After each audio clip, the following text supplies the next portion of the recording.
Hello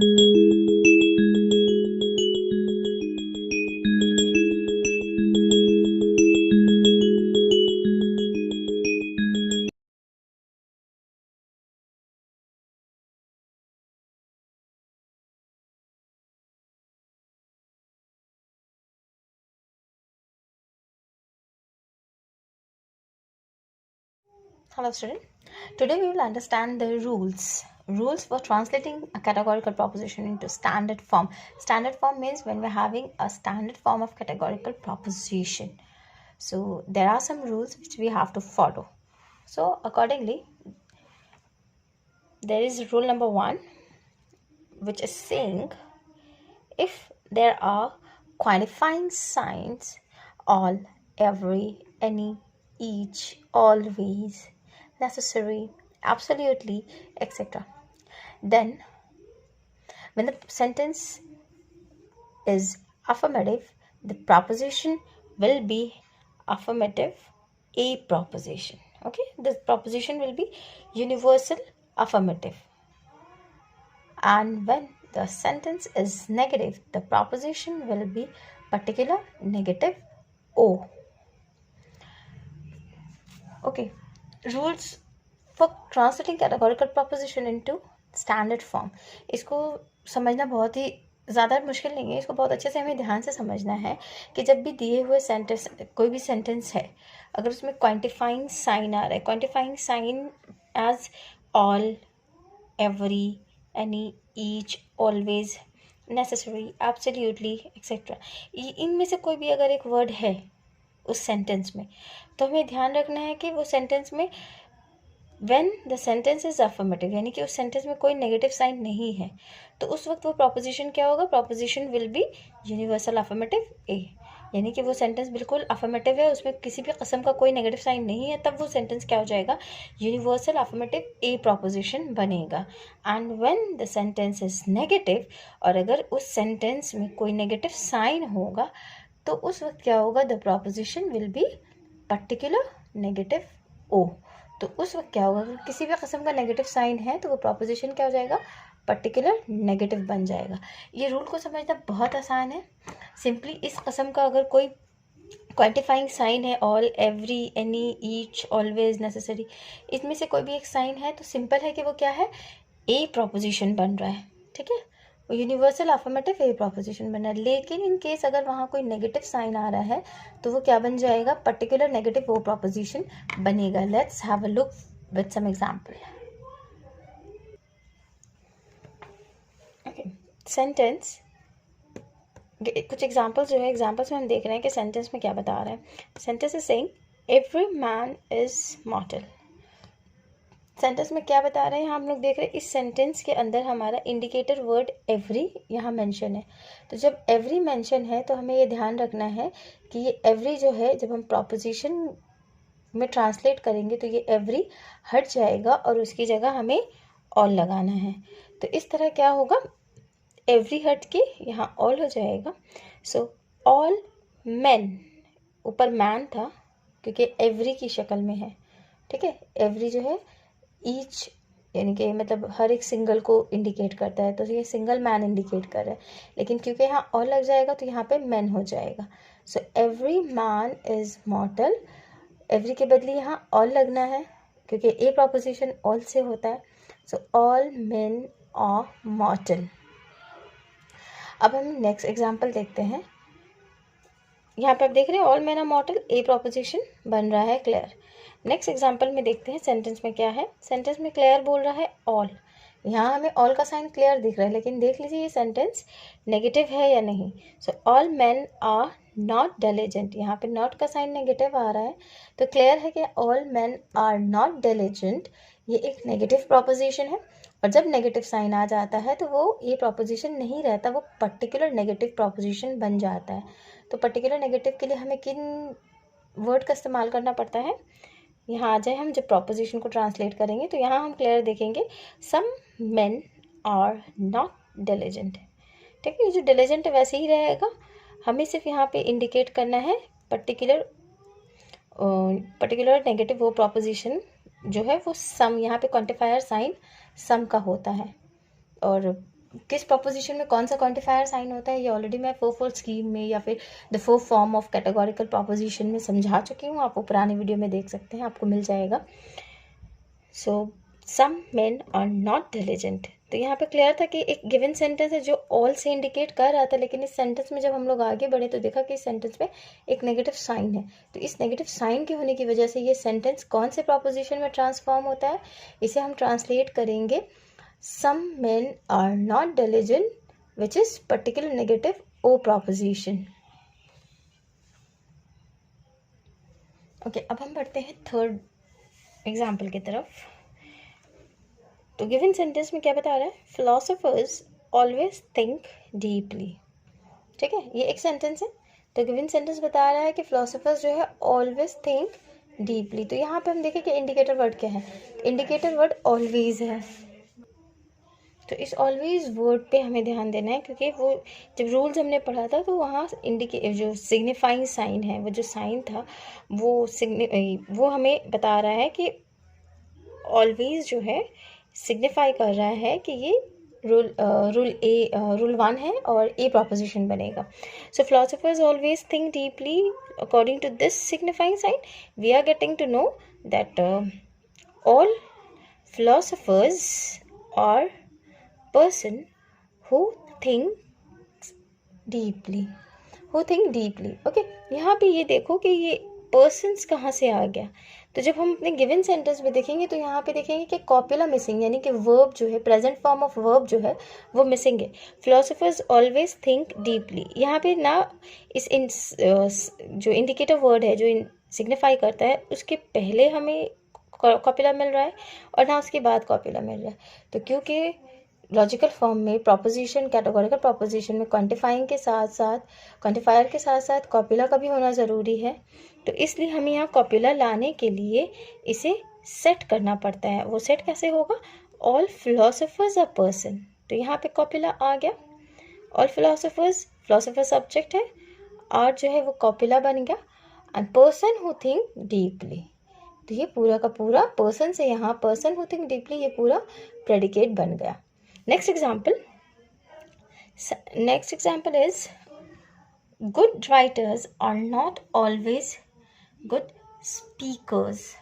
okay, जितने भी good writers हैं वो ऑलवेज गुड स्पीकर नहीं हैं। ठीक है, वो हमेशा एक गुड स्पीकर हो ये ज़रूरी नहीं है।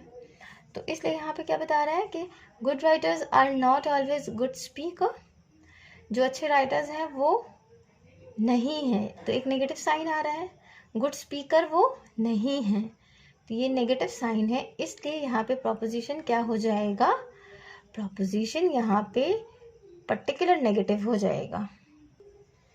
सो good writers are not always good speaker, तो पर्टिकुलर प्रोपोजिशन यानी पर्टिकुलर नेगेटिव प्रोपोजिशन में क्या बन गया, ये some good writers are not good speaker. इसको और भी अच्छे से क्लियर कर देंगे, कुछ एग्जांपल्स हम लोग बोर्ड पे समझते हैं।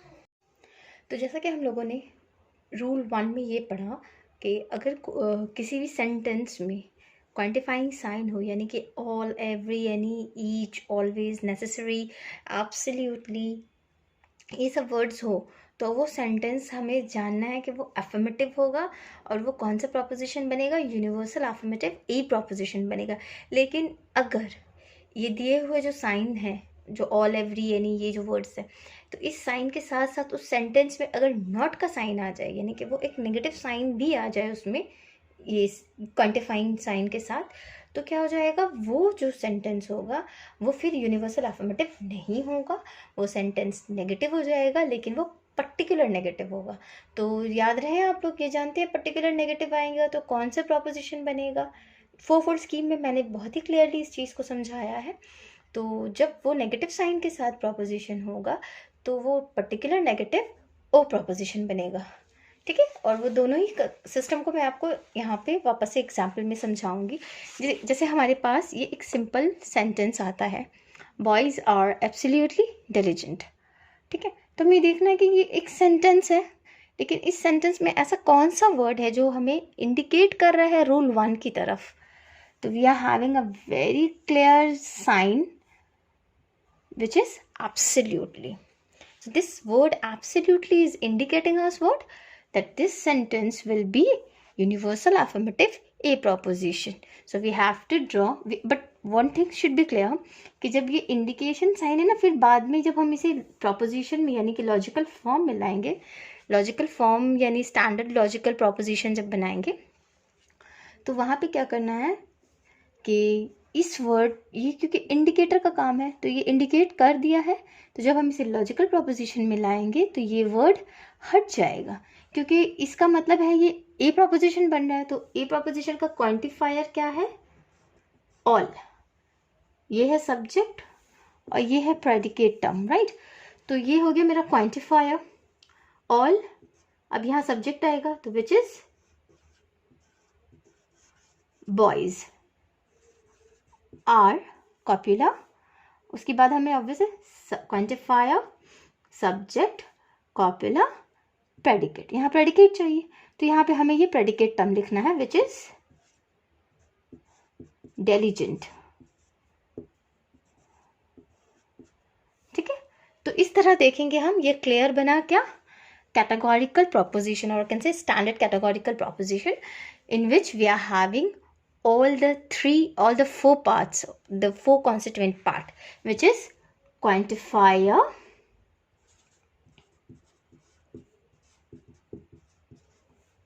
then subject, then copula, and then predicate. So in order to have a standard categorical proposition, it is important to have these four important constituent part, which is quantifier, subject, copula and predicate. I hope कि आप लोगों को ये concept समझ आ रहा हो। अब इसके बाद क्या करना है मैं आपको बताती हूँ कि अगर गिवन साइन के साथ हमें नेगेटिव साइन भी मिलता है तो हम कैसे उसे पहचानेंगे। ओके, अब यहाँ पे मैंने एक नेक्स्ट एग्जाम्पल लिखा है। इस नेक्स्ट एग्जाम्पल में देखें कि वो जो इंडिकेटर है या फिर ये कहें कि जो क्वांटिफाइंग साइन के साथ अगर नेगेटिव साइन हो, तो पहले हमें ये देखना है कि उस सेंटेंस में हमारा क्वांटिफाइंग साइन क्या है। ठीक है, यानी कि वो वर्ड जो हमें इंडिकेट कर रहा हो कि ये रूल 1 है, रूल 1 के अकॉर्डिंग हमें इस सेंटेंस को लॉजिकल फॉर्म में लाना है। तो जैसे हमने पढ़ा था रूल 1 में ही ऑल, एवरी, एनी, ईच, तो यहाँ पे एवरी वर्ड मेंशन है। तो इस एवरी वर्ड जो है, इस एवरी वर्ड से हमें समझ जाना है कि यहाँ पे ये रूल 1 का काम करना है। लेकिन एक चीज़ और ध्यान रखना है कि यहाँ पे क्या बोल रहा है, every man is not honest. तो यहाँ पे नॉट आ रहा है, नॉट क्या होता है, एक नेगेटिव साइन होता है। तो इसलिए क्या होगा, ये एवरी और नॉट हमें ये बता रहा है कि ये रूल 1 तो है लेकिन नेगेटिव प्रोपोजिशन बनेगा, तो ये पर्टिकुलर नेगेटिव ओ प्रोपोजिशन बनेगा। सो यहाँ पे हो जाएगा ऑब्वियसली पर्टिकुलर नेगेटिव है तो हमें पर्टिकुलर के अकॉर्डिंग क्या है, सम में आना है, right, as according to rule sum. This is my subject, so sum. देखो एक चीज़ ध्यान रखना है हमें कि यहाँ पे क्योंकि ये जो इंडिकेटर वर्ड है ये किस तरफ इशारा कर रहा है, ये सिंगुलर को, यानी कि तुम्हारा जो सब्जेक्ट है वो सिंगुलर हो उसकी तरफ ये वर्ड बता रहा है। ठीक है, लेकिन जब हम यहाँ सम में आ जाते हैं तो सम का मतलब होता है मोर देन 1, तो इसलिए क्या होगा, यहाँ पे जो सब्जेक्ट है सिंगुलर नहीं बल्कि प्लूरल हो जाएगा। सो यहाँ पे मैन के बदली मैन होगा, तो सम मैन। ऑब्वियसली जब ये मैन हो जा रहा है तो यहाँ पे वर्ब क्या होगा, आर हो जाएगा इसके बदले। तो सम मैन आर नॉट ऑनेस्ट। ठीक है, अब ये देखना है कि देख हम ये वर्ड तो यूज़ नहीं कर रहे लेकिन ये यूज़ कर रहे हैं। ये वर्ड इसलिए यूज़ कर रहे हैं क्योंकि पर्टिकुलर नेगेटिव ओ प्रोपोजिशन में प्रेडिकेट के ठीक बगल में, यानी कि कॉपुला के बाद प्रेडिकेट के ठीक पहले नॉट का ही साइन होता है, which is apply in particular negative O proposition. तो यहाँ पे ये पूरा ही format particular negative O proposition का बना है। उम्मीद है कि आपको ये शायद समझ आ रहा हो। मैं एक और एग्जांपल लेके आपको ये समझाने की कोशिश करती हूँ। ओके, जैसा आप देख रहे हैं कि मैंने नीचे एक और एग्जांपल लिखा है जो हमें ये बता रहा है, यानी कि ये जो गिविंग सेंटेंस है, each student is not diligent. हर एक स्टूडेंट डेलीजेंट नहीं होता है, यानी कि वो हार्ड वर्किंग नहीं होता है। तो इस तरह हम क्या देख रहे हैं कि ईच जो है वो हमें इंडिकेट कर रहा है रूल 1 के अकॉर्डिंग, लेकिन साथ में इसके नॉट का साइन है। तो यानी कि रूल 1 के अकॉर्डिंग का जो साइन है, जो ए प्रोपोजिशन बनाता है, उसके साथ हमें नॉट का साइन लग जा रहा है। तो बिल्कुल क्लियर है कि जब ये दिए हुए सेंटेंस में ऑल एनी ईच हो तो वो ए प्रोपोजिशन होगा, लेकिन अगर उसके साथ नॉट हो जाए, नेगेटिव साइन आ जाए, तो वो पर्टिकुलर नेगेटिव ओ प्रोपोजिशन बनता है। और पर्टिकुलर नेगेटिव ओ प्रोपोजिशन के लिए ज़रूरी है कि हम सम और उसके साथ ये जो नॉट वर्ड है उसका यूज़ करें। तो हमें यहाँ क्या करना है, ये हमारा क्वांटिफायर है, उसके बाद हमें सब्जेक्ट को कैरी करना है और प्रेडिकेट को कैरी करना है। तो ये ध्यान रखना है कि जब हम यहाँ पे सम मेंशन कर रहे हैं तो ऑब्वियस है जो सब्जेक्ट है हमें उसके सिंगुलर और प्लूरल फॉर्म को ध्यान देना है। तो जब हम सम में आएंगे तो ऑब्वियसली अगर मेरा सब्जेक्ट सिंगुलर फॉर्म में है तो वो प्लूरल फॉर्म में हो जाएगा। तो some students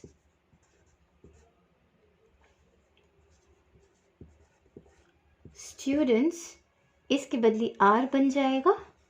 So some students are not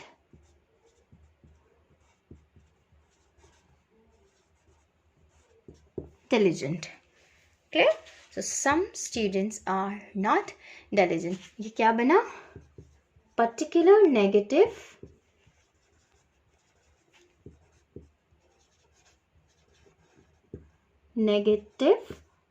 O proposition. Students आप ध्यान रखें कि अगर आप इस चैप्टर्स को, इस कंसेप्ट को, लॉजिकल रीजनिंग को समझ रहे हैं तो खासकर ध्यान रखें कि आप इंग्लिश के जो इम्पॉर्टेंट कंसेप्ट जिसका इस्तेमाल ये हो रहा है, काफ़ी बेसिक सा, काफ़ी लीनियर सा कंसेप्ट है, लेकिन मोस्ट ऑफ स्टूडेंट यहाँ पे भी कंफ्यूज होते हैं।